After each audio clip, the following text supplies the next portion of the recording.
صل على سيدنا ومولانا محمد وعلى سيدنا علي وسيدتنا فاطمة وسيدتنا زينب وسيدنا حسن وسيدنا حسين وعلى آله وصحبه وبارك وسلم وبارك. اللهم صل على سيدنا ومولانا محمد. الحمد للہ رب العالمین والصلاة والسلام علی سید الانبیاء والمرسلین. اللہم صلی علی سیدنا و مولانا محمد وعلی آلہ واصحابہ وبارک وسلم وصلی علیہ. دنیا کے تمام دیکھنے والوں کو، تمام چاہنے والوں کو، تمام پیار کرنے والوں کو، اور جہاں جہاں تک اس وقت میری آواز کو سنا اور مجھے دیکھا جا رہا ہے، جنید اقبال کی جانب سے انتہائی محبت کے ساتھ السلام علیکم. ایک بار پھر ناظرین، آپ کو پر نور صبح نور کے ساتھ میں دل کی گہرائیوں سے خوش آمدید کہتا ہوں. آئیے بلا توقف چلیں گے حضرت ابو انیس محمد برکت علی علیہ رحمہ کی تالیف اسماء النبی کریم صلی اللہ علیہ وآلہ وسلم سے رسول اللہ صلی اللہ علیہ وآلہ وسلم کا ایک اسم مبارک پڑھنے اور سننے کی سعادت حاصل کرتے ہیں. سیدنا الموعظہ صلی اللہ علیہ وآلہ وسلم، ہمارے سردار سراپا نصیحت، درود و سلام بھیجے اللہ آپ صلی اللہ علیہ وآلہ وسلم پر، آپ صلی اللہ علیہ وآلہ وسلم کے اہل پاک پر اور صحابہ کرام رضوان اللہ تعالیٰ علیہم اجمعین پر.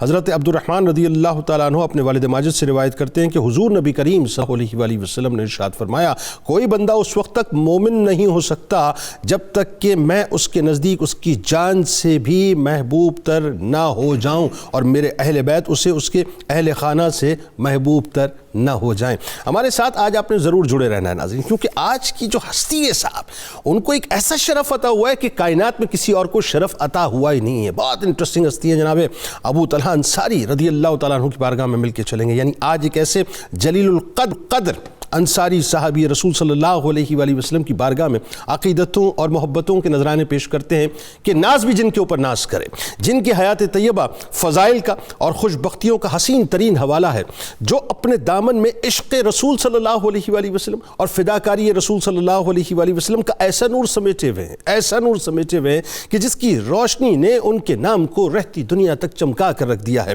جو اس با عظمت قبیلہ بنو نجار کے فرد ہیں جبکہ جب سرکار مدینہ صلی اللہ علیہ وآلہ وسلم مکہ مکرمہ سے مدینہ منورہ ہجرت کر کے تشریف لائے تو بنو نجار کی پیاری سی لاڈلی بچیوں نے، معزز خواتین نے اور جملہ افراد نے حضور نبی کریم صلی اللہ علیہ وآلہ وسلم کا اس شاندار انداز سے استقبال کیا کہ طلع البدر علینا کی صدائیں پورے مدینہ پاک کے اندر گونج رہی تھیں، جن کے سر اقدس پر بیت عقبہ ثانیہ اور بدریت کا عظیم ترین تاج سجا ہے، اور جو تمام مارکوں میں سرکار مدینہ صلی اللہ علیہ وآلہ وسلم کے قدمین شریفین پر فدا کا ابی و امی یا رسول اللہ صلی اللہ علیہ وآلہ وسلم کے عقیدے کے تحت اپنا سب کچھ نچھاور کرنے کو تیار رہتے تھے، جو مواخات کے موقع پر امین الامت سیدنا ابو عبیدہ بن جراح رضی اللہ تعالیٰ عنہ کے بھائی بنائے گئے. اللہ تعالیٰ نے سیدنا ابو طلحہ انصاری رضی اللہ تعالیٰ عنہ کو خاص اوصاف اور کمالات سے نوازا تھا.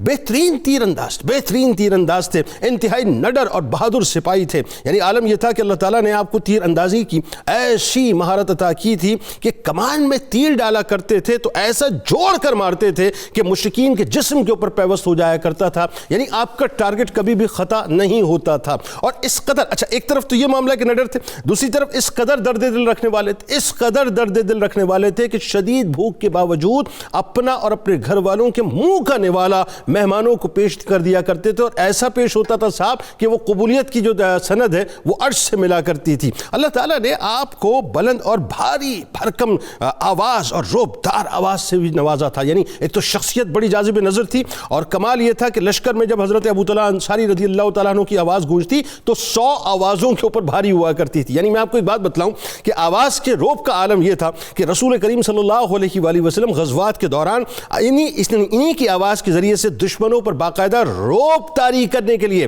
حضرت ابو طلحہ انصاری رضی اللہ تعالیٰ عنہ کو کھڑا کیا کرتے تھے. اچھا، پھر ایک اور بات آپ کو بتلاؤں جو بڑی لطیف بات بات ہے کہ غزوہ احد میں آپ رضی اللہ تعالیٰ عنہ کی جان نثاری بیان کرنے سے باہر ہے صاحب، یعنی بیان کے بیان سے باہر ہے۔ فداکاری کا یہ عالم تھا اور جنون کی یہ کیفیت تھی کہ دشمنوں کے تیروں اور تلواروں کے سامنے حضور نبی کریم صلی اللہ علیہ وآلہ وسلم کی محافظت میں اپنے آپ کو ڈھال بنائے رکھا، باقاعدہ ڈھال بنائے رکھا، یعنی شیلڈ کی صورت میں کھڑے ہو گئے تھے، اور آپ صلی اللہ علیہ وآلہ وسلم کے آگے کھڑے ہو کر تیر اندازی کرتے تاکہ حضور نبی کریم صلی اللہ علیہ وآلہ وسلم کو کوئی گزند نہ پہنچے، اور یہ کہتے جاتے کہ یا رسول اللہ صلی اللہ علیہ وآلہ وسلم، آپ کی گردن کے آگے میری گردن، یعنی آپ کی مبارک گردن کے آگے میری گردن، اور آپ صلی اللہ علیہ وآلہ وسلم کی ذات کے سامنے میرا جسم ہے، یعنی ڈھالے کائنات کی ڈھال بن کر ایسے کھڑے رہتے اور ڈٹے رہتے کہ ایک ہاتھ رسول کریم صلی اللہ علیہ وآلہ وسلم کی حفاظت پہ شل ہو گیا اور اس کی بھی پرواہ نہ کی۔ اور عنایتوں کا وہاں سے کیا عالم تھا کہ حضور نبی کریم صلی اللہ علیہ وآلہ وسلم اپنے پیارے صحابی کا یہ انداز دیکھ کر محبت سے تبسم فرمایا کرتے تھے۔ بلکہ غزوہ حنین کے بارے میں آپ کو بتلاؤں کہ شجاعت کا یہ عالم تھا کہ 20 آدمیوں کو واصل جہنم کر دیا اور ان کے سارے ہتھیار آپ نے اٹھا لیے۔ اللہ تعالیٰ نے حضرت ابو طلحہ انصاری رضی اللہ تعالیٰ عنہ کو ناظرین جہاں یہ اوصاف عطا کیے تھے، وہاں مال و دولت سے بھی بے انتہا نوازا تھا، یعنی اپنے زمانے میں اپنے قبیلے کے رئیس تھے، لیکن سخاوت کا انتہائی منفرد انداز تھا، انتہائی منفرد، یعنی آپ کے اوصاف میں خاص وصف اخلاص بھی تھا، اور عالم یہ تھا کہ وہ شہرت پسندی سے، ریاکاری سے، نمود نمائش سے دور رہا کرتے تھے۔ مدینہ منورہ میں ایک عمدہ ترین باغ کے مالک تھے جس میں انتہائی یعنی سمجھ لیجئے کہ خوش بخت کنواں تھا، خوش بخت اس اعتبار سے کہ اس کا پانی تو شیریں تھا، میٹھا تھا، لیکن اس پانی کو میرے سرکار مدینہ صلی اللہ علیہ وآلہ وسلم پیا کرتے تھے۔ اور جب یہ آیات اتری کہ لن تنالوا البر حتی تنفقوا مما تحبون، اس کی عملی تصویر بن کے محبت رسول میں انفاق فی سبیل اللہ کے تحت دنیا کی محبت کو اپنے دل سے نکالنے کے لیے حضور کی خدمت میں آ کر اس باغ کو صدقہ کر دیا۔ پیر صاحب آپ سے آغاز کرتے ہیں۔ ظاہر ہے میں یہ ایک رسمی سا سوال ہے، تعارف تو ہم کیا کریں گے، جن کا تعارف میرے سرکار خود کروائیں۔ تعارف سے آغاز کیجئے، قبیلہ بتائیے، قبول اسلام کے بارے میں جو وسیع واقعہ بتائیے، پھر بیعت عقبہ ثانیہ میں شرکت، اور پھر سرکار علیہ السلام کی طرف سے 12 نقباء میں آپ کو باقاعدہ جو منتخب کیے جانا، بتائیے۔ بسم اللہ الرحمن الرحیم، اللہم صلی علی محمد وعلی آل محمد وبارک وسلم وصلی علیہ۔ جنید بھائی، یہ میرے مالک نے اپنے محبوب کریم علیہ الصلاۃ والتسلیم کی ذات والا صفات کی بے مثلیت کو اس رنگ میں نکھارا ہے کہ حضور کی ذات کو تو بے مثال بنایا ہی بنایا ہے۔ جن لوگوں نے حضور کے ساتھ جڑنا تھا، اللہ نے انہیں بھی بے مثلیت کا اعلیٰ معیار عطا فرمایا۔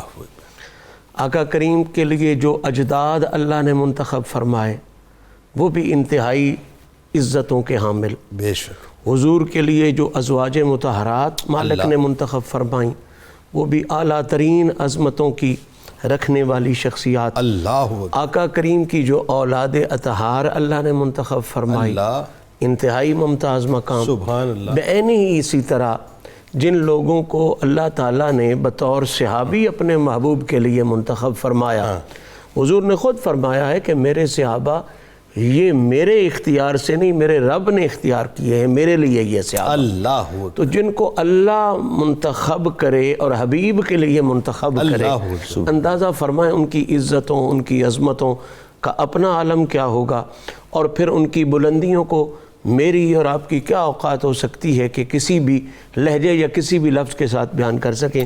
خوبصورت فکرہ آپ کے انٹرو میں آیا کہ ہم نے کیا تعارف کروانا ہے، بالکل صحیح بات ہے، ہم کیا تعارف کروائیں ان کا جن کا خدا بھی تعارف کروا رہا ہے اور خود محمد مصطفیٰ بھی تعارف کروا رہا ہے۔ سبحان اللہ۔ عظمت صحابہ ہو، عظمت اہل بیت ہو، حضور سے منسوب کسی بھی شخصیت کی بات ہو، یہ میں اپنے ناظرین و سامعین تک پہنچانا چاہتا ہوں کہ ان کی سب سے بڑی عزت و عظمت جو تذکرے کی صورت میں ہمیں نصیب ہو رہی ہے وہ یہ ہے کہ جب ہم ان کا تذکرہ کرتے ہیں تو ہم سنت خدا بھی ادا کر رہے ہوتے ہیں، سنت مصطفیٰ بھی۔ کیا اچھا جملہ پیر صاحب، سبحان اللہ سبحان اللہ، کیا اچھی بات۔ تو یہ سنت خدا ادا کرتے ہوئے ہم آج ذکر صحابہ میں حاضر ہیں۔ جناب ابو طلحہ انصاری یقیناً ان لوگوں میں سے ہیں جو صرف اصحاب کے درجے پر نہیں بلکہ بس سابقون الاولون من المہاجرین والانصار، چونکہ مہاجرین میں بھی اولون ہوں گے سابقون، اور انصار میں بھی اولون اور سابقون ہوں گے، تو اس حساب سے اگر دیکھا جائے تو انصار میں جو سابقون الاولون ہیں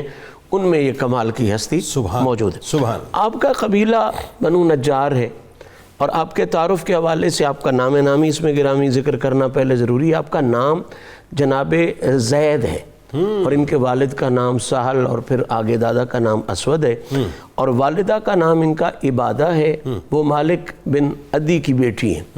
اور اس حوالے سے میں یہ بات ضرور کر دینا چاہتا ہوں کہ یہ جو ان کی والدہ ہیں نا, یہ رشتہ دار بنتی ہیں نبی پاک صلی اللہ علیہ وسلم کی ایک حوالے سے. اچھا. ہاں, یہ حضور کے جو جد امجد تھے نا جی, جناب عبد المطلب, ان کی والدہ بھی اسی قبیلے سے. اچھا اچھا. اچھا, پھر ان کا قبیلہ جو ہے وہ ظاہری بات ہے, میں نے اشارتاً کے بھی دیا کہ جناب عبد المطلب کے جو ننہال تھے وہ بھی یہی قبیلہ بنتا ہے. اور آگے اسی جناب ابو طلحہ کے خاندان میں اگر ہم تعارف میں بات کریں تو آپ کی جو بیوی پاک آتی ہیں, یعنی تعارف کے بھی تو 3 پہلو ہوتے ہیں, ننہال بھی ہونا چاہیے, ددیال بھی ہونا چاہیے اور سسرال بھی بڑا ضروری ہے. بالکل ایسا. آپ اس حقیقت کو, آپ کیا بلکہ سارا جہان اس حقیقت کو جانتے ہیں. تو جناب سلیم جو ہیں وہ بھی اسی قبیلے سے. سبحان اللہ. اور اس میں خوبصورتی یہ ہے کہ جناب سلیم اور ابو طلحہ جو ہیں یہ رشتے میں مسیر ہیں, خالہ زاد بھی. اچھا اچھا. خالہ زاد بھی. ان کی والدہ کا نام عبادہ ہے, ان کی والدہ کا نام ملیکہ ہے. اچھا ٹھیک. ہاں, یہ تو ایک تعارفی حوالہ ہو گیا. اب یہ جو قبیلہ ہے, اس قبیلے کا شروع سے حضور کے خاندان کے ساتھ تعلق ہے, یہ بھی ثابت ہو گیا. پھر یہ وہ پہلا قبیلہ ہے جس نے بہت کثرت کے ساتھ دین اسلام کو قبول کیا. اور آپ کے قبول اسلام کے حوالے سے بھی بات یہ ہے کہ اس قبیلے میں جو تذکار توحید اور رسالت ہیں وہ بہت شروع سے آئے ہوئے ہیں. اور جناب سلیم جو ہیں وہ بہت جلدی اسلام قبول کر گئی تھی اور انہی سے جناب انس بن مالک ان کی اولاد ہوئی ہے. اور پھر جب وہ قبول اسلام کے حوالے سے کتب میں آتا ہے کہ جب جناب مالک کے والد جو تھے, جناب انس کے والد جو تھے, وہ اسلام نہیں قبول کیا تو یہ علیحدگی ہو گئی ان کی اور وہ شام چلے گئے. تو یہ چونکہ کزن بھی تھے جناب ابو طلحہ, سگی مسیر, سگی خالے کے بیٹے, تو انہوں نے پیش کی اپنے آپ کو نکاح کے لیے. تو انہوں نے ایک ہی بات کہی, انہوں نے کہا کہ باقی تو میرا خالہ زاد ہے, نسب ایک ہے, ایک مسئلہ ہے جس کو میں رد نہیں کر سکتی کہ میں اللہ کو ایک ماننے والی ہوں اور تم بتوں کی پوجا کرنا. تو یہ بنیادی ٹرننگ پوائنٹ ہوا.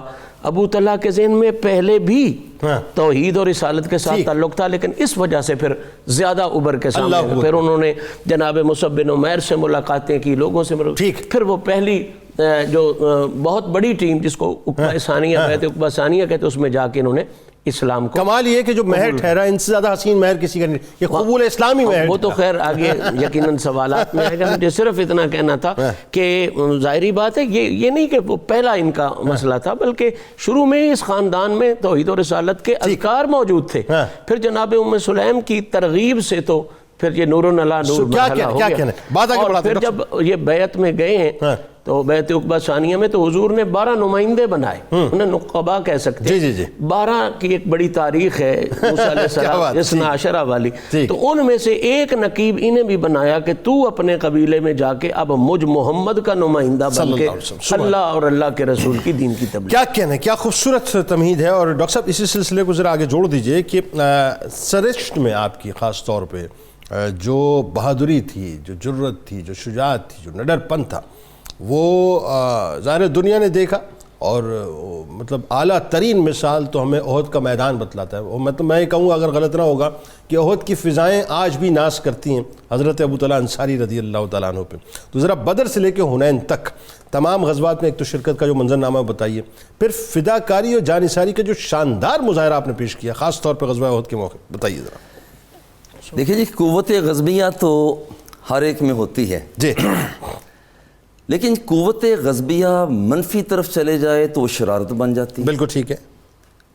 اور اگر وہی قوت غضبیہ وہ درست سمت میں چلے جائے تو وہ ریاضت بن جاتی ہے. بالکل ایسا ہے. بالکل اسی طرح سے آپ کی قوت غضبیہ حضور علیہ الصلوۃ والتسلیم کے دفاع کے لیے مصروف ہوئی.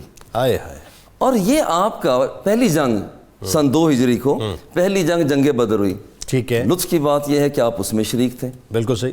اور آپ کا یہ اعلان ہوا کرتا تھا انا ابو طلحہ و اسمی زید، ہائے ہائے ہائے، میں ابو طلحہ ہوں اور میرا نام زید ہے، وکل یوم فی صلاح سید، میرا جو تیر ہے، میری جو چیزیں ہیں یہ روزانہ بندوں کا شکار کر لیتے ہیں، اللہ مجھ سے بچ جانا۔ اور یہ رضیہ شیر اس طرح سے ہوتے تھے تاکہ دوسرے دشمن کے دل میں خوف روب طاری ہو۔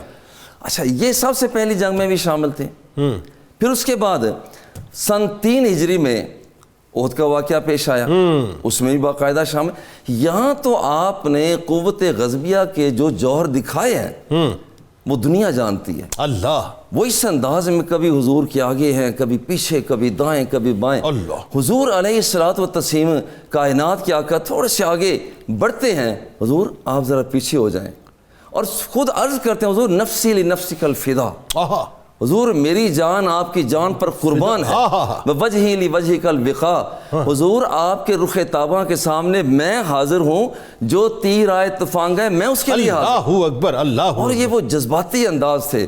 اور پھر یہ آپ آہستہ سے، جیسے آپ نے بھی ذکر فرمایا، یہ آہستہ آواز سے کہتے نہیں تھے، آپ بولتے تھے تو پھر آپ ہی بولتے تھے۔ 100 افراد پر بھاری آپ کی آواز۔ 100 افراد کی بولی آواز ایک طرف، اور جناب ابو طلحہ کی بولی آواز ایک طرف۔ اچھا، جن کی آواز کے روب کو سرکار علیہ السلام منتخب فرمائے، اس روب کا عالم کیا ہوگا؟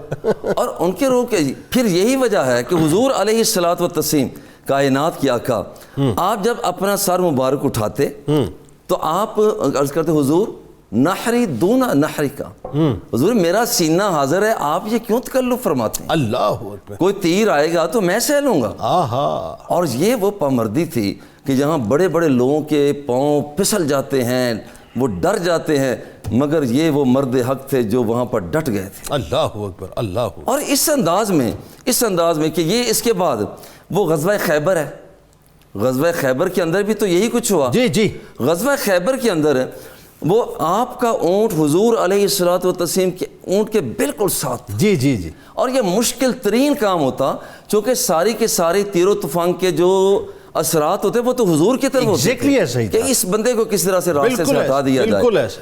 وہ بہادر ترین آدمی شمار کیا جاتا تھا جو حضور علیہ الصلوۃ والتسلیم کے ساتھ ہوا، ساتھ، اللہ، اور یہ ان کا اونٹ بالکل حضور علیہ الصلوۃ والتسلیم کے اونٹ کے ساتھ ہی ہوا کرتا۔ اللہ اکبر۔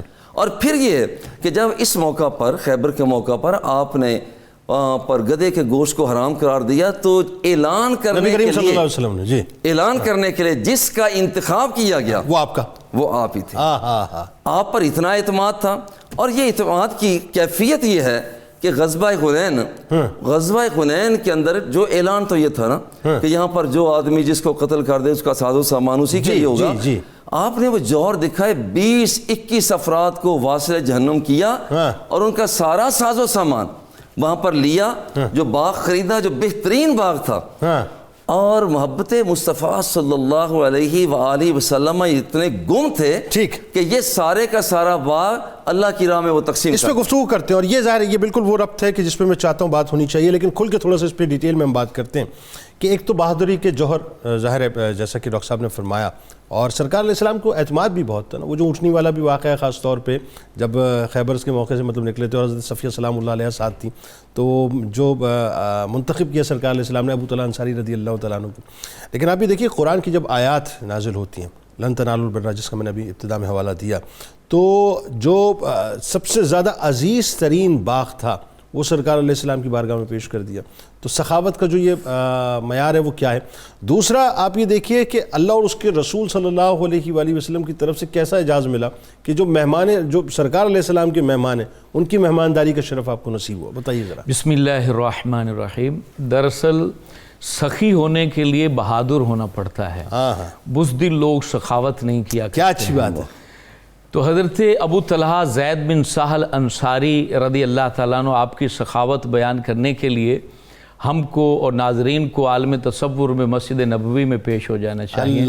باب جبریل سے داخل ہوں، بسم اللہ شریف پڑھ کے آپ کے دائیں جانب اصحاب صفہ کا چبوترا آئے گا، آپ کے بائیں جانب سیدہ کائنات کا آستانہ عالیہ ہوگا جو سبز جالیوں میں ہے، اور اس کے بعد جو ہے حضور پاک کے ازواج کے جو ہیں وہ آستانے ہیں، اور پھر چلتے چلتے ریاض الجنہ میں پہنچ جائیں، ریاض الجنہ میں بیٹھ جائیں، اور پھر عالم تصور میں اس مجلس کو محسوس کریں کہ خوشبودار خوشگوار محفل ہے سبحان اللہ۔ اور جس کی صدارت حضور فخر عالم جان رحمت صلی اللہ علیہ وسلم فرما سبحان رہے ہیں، اللہ، سبحان اور اتنے میں ایک مسکین دربار رسالت مآب میں حاضر ہوتا ہے اور عرض گزار ہوتا ہے، اللہ! آقا بھوک بڑی لگی ہے اور میرے پاس کچھ بھی نہیں، مسافر ہوں اور کچھ کھانے کو مل سکتا ہے، کیونکہ حضور جان رحمت صلی اللہ علیہ وسلم فقر اختیاری تھا آپ کا، اور آپ کے آستانے پر ایک ایک مہینہ چولہا نہیں جلا کرتا تھا، سب کچھ امت کے لیے بانٹ دیا کرتے تھے، اور اس کو پھر آپ نے خود ہی اختیار بھی فرمایا تھا جناب۔ اتنے میں آپ نے ارشاد فرمایا کون ہے یہاں کوئی شخص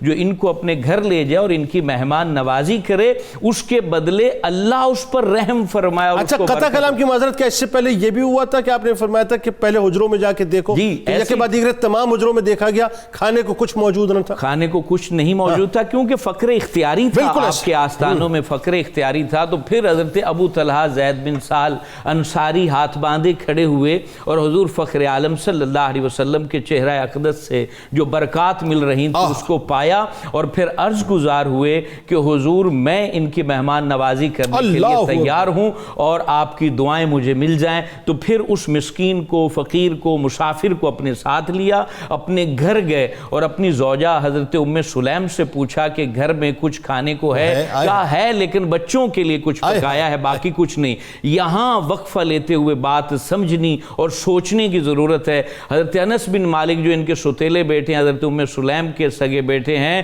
وہ کہتے ہیں انصار میں سے سب سے امیر شخص حضرت ابو طلحہ زید بن سہل انصاری تھے۔ یہ کیسی عجیب سی بات اور ہے، اس کے باوجود گھر کے اندر صرف بچوں کے کھانے کے لیے کچھ ہے۔ کیوں؟ کیا وجہ تھی؟ جیسے ہی اسلام قبول کیا سب کچھ مسلمانوں پہ لٹا دیا، اللہ سب کچھ قربان کر دیا، گھر کے اندر بھی کچھ بھی بچا کے نہیں رکھا۔ اللہ اکبر۔ تو حضرت ابو طلحہ کہتے ہیں کہ نماز عشاء پڑھ کے بچوں کو بھی سلا دیجئے اور پھر مہمان کے لیے دسترخوان لگا دیجئے۔ دسترخوان لگا دیا گیا، بچوں کو سلا دیا گیا، اور پھر اپنی زوجہ کو کہا کہ آپ چراغ کو گل کر دیں، اور جو چبانے کی آواز ہوتی ہے یا جو ہے نا وہ برتنوں کی آواز ہوتی کھانا کھاتے ہوئے، وہ جان بوجھ کے ہم پیش کریں گے، اور مہمان ہمارا جو ہے وہ پیٹ بھر کے کھا لیا۔ مہمان نے پیٹ بھر کے کھا لیا، خود بھی بھوکے سوئے، بچوں کو بھی بھوکا سلایا۔ یہ حقیقت میں دین ہے۔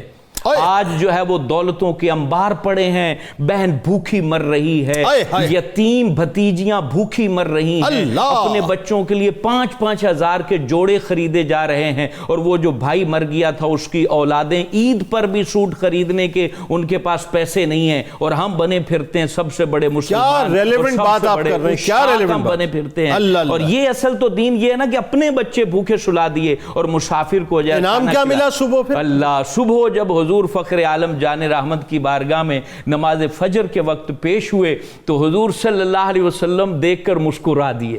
یہ سب سے بڑا انعام تو حضور دیکھ کر مسکرا دیں تو اس سے بڑا انعام کیا ہو سکتا ہے؟ دیکھ کے مسکرا دیے اور فرمانے لگے کہ اے ابو طلحہ، اللہ نے بھی تیرے اس عمل پر تعجب فرمایا ہے، اور اللہ رب العالمین نے تیرے اس عمل پر قرآن نازل کیا ہے۔ وَيُؤْثِرُونَ عَلَىٰ أَنفُسِهِمْ وَلَوْ كَانَ بِهِمْ خَصَاصَةٌ، کہ یہ وہ ہستیاں ہیں جو اپنے نفوس، اپنی جانوں پر دوسروں کو ترجیح دیتے ہیں، اور پھر ساتھ میں گارنٹی کیا دی؟ وَمَن يُوقَ شُحَّ نَفْسِهِ فَأُولَٰئِكَ هُمُ الْمُفْلِحُونَ۔ قیامت تک کے لوگوں کو ابو طلحہ کے عمل سے اللہ نے بتا دیا کہ جو نفس کے لالچ سے بچ گیا وہی کامیاب ہے، اس کے علاوہ کوئی کامیاب نہیں ہے۔ لن تنالوا البر۔ اب آپ یہ دیکھیں پھر ان کے باغات تھے، انہوں نے ایک باغ نہیں، حدیثوں میں کئی باغات انہوں نے خیرات کیے ہیں۔ ایک باغ تو اس وقت خیرات کیا جب اللہ نے فرمایا لن تنالوا البر حتى تنفقوا مما تحبون، کہ تم خیر کو نہیں پہنچ سکتے جب تک تم اپنی من پسند چیز خیرات نہ کرو۔ آج ہم تو خیرات کرتے ہوئے دیکھتے ہیں کہ جو ٹوٹا پھٹا نوٹ ہے وہ خیرات کرتے ہیں، بالکل ایسا ہے۔ اور پھر انہوں نے آ کے حضور کے آستانے پر عرض کیا کہ اس آیت کو سن کر یہ باغ جو مجھے سب سے محبوب ہے، کیونکہ اس میں آپ جو ہے پانی جام نوش فرماتے ہیں، تو آپ نے کہا کہ مجھے بڑی خوشی ہوئی ہے، بخ بخ ذاک رابح، حضور نے کہا واہ واہ کیا بات ہے، حضور فرما رہے ہیں سرکار فرماتے ہیں واہ واہ کیا بات ہے، کیا باغ ہے، یعنی جو ہم واہ کہتے ہیں وہ سنت رسول پر عمل کرتے ہیں، کیا بات ہے. کہا کہ یہ پھر اپنے چچاؤں کی اولاد کو یہ تحفے میں دے دو، جس کو آج ہم شریکہ کہتے ہیں اور ان سے چیزیں چھینتے ہیں. حضور نے کہا کہ یہ باغ اپنے چچا کی اولادوں کو دے دو. تو پھر آپ نے حضرت ابی ابن کعب، حضرت حسان بن ثابت، ان کو وہ باغ تحفے میں لا کے پیش کر دیا، اور ساتھ میں کہا کہ حضور کاش یہ چیز چھپانے والی ہوتی تو میں چھپا دیتا، اور صرف آپ کے لیے اور اللہ کے لیے اس کو رکھتا. پیر صاحب، جو محبت سرکار علیہ السلام سے، خاص طور پہ حضرت ابو طلحہ انصاری رضی اللہ تعالیٰ عنہ کی، اور سرکار علیہ السلام جس طرح سے جو ہے ان پہ یوں کہیے کہ عطاؤں کی بارش کیا کرتے تھے، خاص طور پہ وہ جو عظیم ترین اعجاز ہے منہ مبارک کا، وہ ذرا بتائیے. پھر اس کے ساتھ ساتھ ایک اور بات جو کہ بڑی اہم ترین ہے، کہ تربت اطہر کی جو تیاری کا معاملہ ہے. آپ سوچئے یہ شرف کتنا عظیم ترین شرف ہے، ذرا سلسلے کو جوڑیے. یہ آپ کا سارا سوال ہی ماشاءاللہ ایک نقطے کے گرد ہے. کہ پہلا نقطہ تو یہ ہے کہ ان کی محبت حضور کے ساتھ کیا ہے، اور اسی کے ساتھ ریلیٹڈ یہ ہے کہ حضور نے اس محبت کے بدلے میں عنایات کیا عطا فرمائی. آئے ہائے. تو سب سے پہلی بات تو یہ ہے جنید بھائی، میں اپنے ناظرین کے ساتھ شیئر کرنا چاہتا ہوں کہ محبت ہم لفظ کی حد تک بہت بولتے ہیں، لیکن اس محبت کی بنیاد کیا ہوتی ہے، یا اس محبت کی حقیقت کیا ہوتی ہے. تو قرآن و حدیث سے اس کی بڑی تفصیل ہے. میں چونکہ وقت کا اختصار ہے، صرف یہ عرض کر دینا چاہتا ہوں کہ محبت کی سب سے بڑی نشانی یہ ہوتی ہے کہ محبوب کی اتباع کرنا. یہ سب سے بڑی نشانی. اللہ ذکر کرنا، باقی معاملات یہ سارے اس کے ساتھ شامل ہیں، بالکل صحیح. لیکن اتباع کرنا، محبوب کے حکم کو ایسے ماننا جیسے ماننے کا حق ہوتا ہے، یہ محبت کی سب سے بنیادی اور لازمی نشانی. سبحان اللہ. جناب ابو طلحہ انصاری سارے صحابہ آقا پاک کی کمال کی اتباع کرتے تھے، لیکن جب باب اتباع میں ہم آتے ہیں اور انصار کا ذکر کرتے ہیں تو باب اتباع میں ابو طلحہ انصاری جو ہے نا، وہ بطور ستارہ نہیں بطور سورج نظر آتا. اللہ اکبر. اللہ یعنی حضور کی زبان سے یہ نکلا کہ لن تنالوا البر حتی تنفقوا مما تحبون. تو اتباع کا یہ لیول کہ جس باغ کو وہ سب سے زیادہ قیمتی سمجھتے تھے، پسند کرتے، اور دونوں وجہ سے وہ قیمتی تھا. ایک تو ویلتھ اس کی ویسے بہت سی تھی، کیونکہ جب باغ بعد میں جناب حضرت معاویہ رضی اللہ تعالیٰ عنہ نے خریدا تھا تو وہ 1,00,000 درہم کا اس کا ایک حصہ خریدا. یعنی مہنگی ترین چیز. پھر اس کی سچویشن بڑی مزیدار تھی کہ مسجد نبوی کے بالکل سامنے تھا. اوکے. اور یہ جو چیز ہے، یہ تو پچھلے دنوں میں پڑھ رہا تھا کہ وہ کوئی بیت المقدس کے سامنے ایک چھوٹی سی کلی ہے، اس کی اربوں ڈالر قیمت لگائی گئی اور بڑھیا نے نہیں دی ہے. تو اس نے کہا کیوں نہیں دیتی؟ تو اس نے کہا کہ اربوں ڈالر کا میں کیا کہوں، میں جو ایک جھلک یہاں سے دیکھ لیتی ہوں. اللہ اکبر. تو ظاہری بات ہے اپنا اپنا ایک ذوق ہے. تو یہ کتنا خوبصورت حقیقت تھی، اسی لیے قیمتی تھا کہ مسجد نبوی کے بالکل سامنے تھا، اور حضور کرم بھی فرمایا کرتے تھے، اور یہ جلدی جلدی حضور کی خدمت میں وہاں سے حاضر بھی ہو جائے. اللہ اکبر. تو ادھر حضور نے یہ اعلان کیا کہ مما تحبون، تو وہ جو سب سے قیمتی چیز تھی وہ حضور کے حکم پر فوراً. اللہ. اسی طرح وَيُؤْثِرُونَ عَلَىٰ أَنفُسِهِمْ والی بات بھی آپ کے سامنے آ گئی. اور پھر ایک اور بہت خوبصورت بات ہے کہ کچھ چیزیں جو اسلام میں حرام ہوئیں، آپ تک جب پیغام پہنچا کہ یہ چیز اب حرام ہو گئی ہے، تو آپ نے یہ انتظار نہیں کیا کہ تھوڑی دیر کے بعد کریں، یوں کریں، یہاں کریں. فوراً حکم دیا کہ اس حرام چیز میں جو برتن استعمال ہوتے ہیں انہیں آمنا صدقنا. بالکل ایسا. یہ اتباع کا لیول تھا. اصل میں یہ بنیادی بات. بالکل ٹھیک. اب جب بتا اس لیول پہ کسی سے محبت کرتا ہے اور پھر حضور سے محبت کرتا ہے تو پھر اس کا معیار ظاہری بات ہے. اللہ. اب سرکار نے اس محبت کے بدلے میں، حضور تو کریم ہے نا، صرف احسان کا بدلہ احسان نہیں دیتے، وہ تو ظلم کے بدلے میں بھی احسان کرتے. تو حضور نے باقی سارے صحابہ میں بال تقسیم کیے اس سائیڈ والے، اور انہیں پورے باہنے حصے پورے عطا کر. اللہ. اور ہمارے ایک بہت بڑے صوفی بزرگ ہوئے حضرت خواجہ شاہ، اور یہ حج کا موقع، حج کا خواجہ شاہ سلیمان توسوی، توسا شریف، ان کے سجادہ ہوئے خواجہ حافظ صاحب. وہ حضور کے بال پر ایک بڑا خوبصورت ان کی پوری غزل ہے، اس کا ایک شعر نظر کرتا ہوں. اس میں وہ سوال و جواب کے انداز میں کہتے ہیں کہ میرے محبوب نے کہا گفتہ سوالے میں کنم گفتم بگو اے جانے من. کسی نے مجھ سے پوچھا کہ میں ایک سوال کرنا چاہتا ہوں محبوب نے، تو میں نے عرض کی حضور پوچھئے. تو انہوں نے کہا گفتہ دو عالم رابھا گفتم یکے موئے شما محبوب نے مجھ سے پوچھا کہ دونوں جہانوں کی قیمت کیا ہے؟ ہائے ہائے، تو میں نے کہا تیرا ایک بال دونوں جہانوں سے ہائے ہائے، سبحان اللہ سبحان یہ اللہ۔ خواجہ حافظ سدید الدین صاحب سبحان رحمۃ اللہ تعالیٰ علیہ پیر پٹھان کے سجادہ نشین ہے، تو جس کا ایک بال دو جہانوں سے قیمتی ہے، ذرا ابو طلحہ کی دولت کا اندازہ لگائیے۔ اللہ، حضور نے اپنی بائیں طرف کے سارے بال انہیں عطا فرمائے، اللہ اکبر، بلکہ وہ بال تو نہیں ملے نا، ہر چیز مل گئی۔ اللہ اکبر۔ اور پھر یہ شرف بھی اسی محبت اور اسی اتباع کی وجہ سے حضور نے کرم نوازی فرمائی۔ ہمارا عقیدہ ہی نہیں، یہ حقیقت ہے کہ حضور ظاہراً بھی اسی طرح اختیار والے ہیں، حضور پردہ کرنے کے بعد بھی اختیار والے ہیں۔ قبر کے لیے بھی ابو عبیدہ بھی قبر بنایا کرتے تھے، جی اور یہ بھی بنایا کرتے تھے۔ قبر کے لیے بھی انتخاب صحابہ نے نہیں کیا، یہ بھی خود حضور نے کیا ہے کہ میری قبر کو کون تیار کرے گا، اور جب حضور نے انتخاب کیا اپنے خاص کرم سے، تو جنہیں حضور منتخب کریں اپنے بچھونے کے لیے، اور اس بات میں تو کوئی شک نہیں کہ حضور کی قبر انور کے بارے میں امت مسلمہ میں اتفاق ہے کہ عرش اعظم کا جو معیار ہے اس سے بھی بلند تر ہے۔ تو مجھے یہ کہنے کی اجازت دیں کہ عرش اعظم سے بھی اونچی جگہ بنانے کا شرف جو ہے وہ ابو طلحہ کے کیا پاک ہاتھ پر۔ خوبصورت جملہ ہے۔ دیکھیے بات یہ ہے کہ ایک تو سرکار علیہ السلام نے اپنے موہائے مبارک عطا کی ہے، وہ موہائے مبارک جو ہمارا عقیدہ ہے کہ ظاہر ہے وہ زندہ ہے، وہ بڑھتے بھی ہیں اور یہ دنیا دیکھ رہی ہے آج بھی ماشاءاللہ۔ دوسرا یہ کہ جو تربت اطہر کی بات ہے یا تربت انور کی بات ہے، جو جملہ آپ نے ادا کیا، یہ بھی ڈیوائن فیصلہ ہے نا ظاہر اللہ کا کہ کس نے قبر اطہر کو بنانا ہے۔ روایتیں تو یہ بتاتی ہیں کہ صحابہ جو ہیں اس انتظار میں تھے جو پہلے آ جائیں، جناب ابو عبیدہ پہلے آ جائیں رضی اللہ تعالیٰ عنہ، جناب ابو طلحہ انصاری رضی اللہ تعالیٰ جو پہلے آ جائیں، لیکن پہلے تو انہی کو آنا تھا نا، کیونکہ فیصلہ ان کے حق میں ہوا تھا۔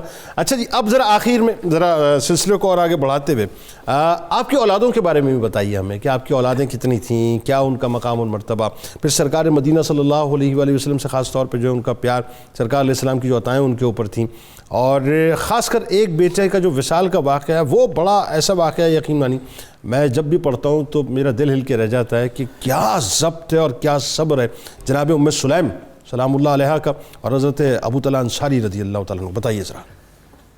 حضرت ابو طلحہ انصاری رضی اللہ تعالیٰ عنہ وہ جلیل القدر شخصیت ہیں کہ ایک نہیں، ان کا پورا خاندان نگاہ مصطفیٰ کا فیض یاب اللہ اور شدید ترین محبت کرنے والا۔ اللہ اکبر، اللہ اکبر۔ یعنی محبت کا ہمارے پاس وہ پیمانہ نہیں ہے کہ ہم ان کی محبت کو تول سکیں، چونکہ ابتدا میں جو محبت بھی ہوتی ہے اس میں موافقت، موانست، مودت، ہوا، اور پھر اس کے بعد آخر میں محبت اور عشق آتا ہے۔ یہ مقام عشق تک پہنچے ہوئے تھے، اور یہاں تک کہ جو ریٹرن ہوتا ہے، جو یہ پیار کرتے تھے سرکار کے ساتھ، اور سرکار کیا پیار فرماتے تھے۔ ان کے حضرت ابو طلحہ کے ایک بیٹے فرزند کا نام تھا ابو عمیر۔ حدیث پاک میں آتا ہے کہ ایک دن دیکھا بڑے افسردہ سے پریشان ہے، پوچھا کہ کیا وجہ ہے، پتہ چلا جی کہ انہوں نے ایک جانور پر پرندہ پالا ہوا تھا تو وہ مر گیا۔ سرکار دو سرا بذات خود تشریف لے گئے۔ اللہ یا ابا عمیر ما فعل بک النغیر، بہت افسوس ہوا تیرا پرندہ مر گیا، اللہ بھئی تیرے اس غم میں ہم برابر کے شریک ہیں۔ اللہ اللہ اللہ اللہ، یہ محبت کا انداز، کیا دل کو لبھانے کا انداز ہے۔ یہ کیا، یہ بچے یہ کیسے بھول سکتے ہیں حضور علیہ السلام؟ سوال ہی نہیں۔ آئیے آپ کو کتاب الشفا کی جانب لیے چلتے ہیں اور نظر کی سلامتی کا عمل آپ کو بتلاتے ہیں کہ جس شخص کی آنکھ سے پانی بہتا ہو یا آنکھ کو کسی بڑے نقصان کا خطرہ ہو تو اللہ تبارک و تعالیٰ کا اسم گرامی یا بصیر ہو 1100 بار پڑھ کے آنکھ پر دم کیا جائے، آنکھ ہر قسم کی تکلیف سے انشاءاللہ محفوظ ہو جائے گی۔ حضرت علی کرم اللہ وجہ الکریم کا کمال قول مبارک ہے کہ حق کی تلخی پر صبر کرو، کیونکہ مصیبتوں پر صبر کرنا دشمنوں کی خوشی کو خاک میں ملا دیتا ہے۔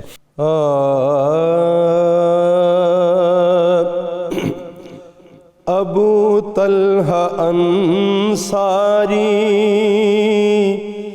کی شان و عظمت کہ گونجے ہیں سارے جہاں میں ترانے۔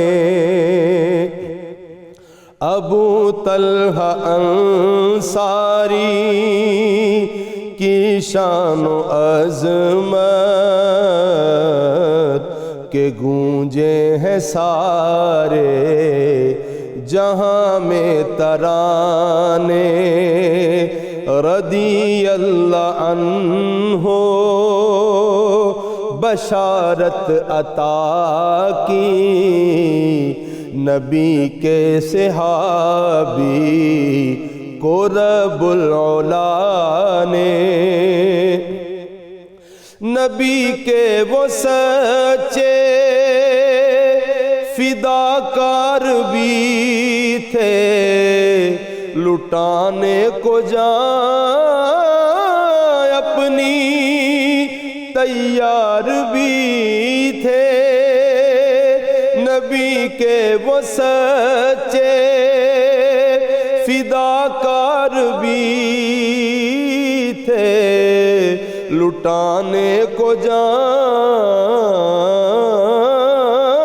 اپنی تیار بھی تھے، چلاتے تھے وہ تیر دشمن پہ ایسے، خطا ان کے جاتے نہیں تھے نشانے، شرف ان کو حق نے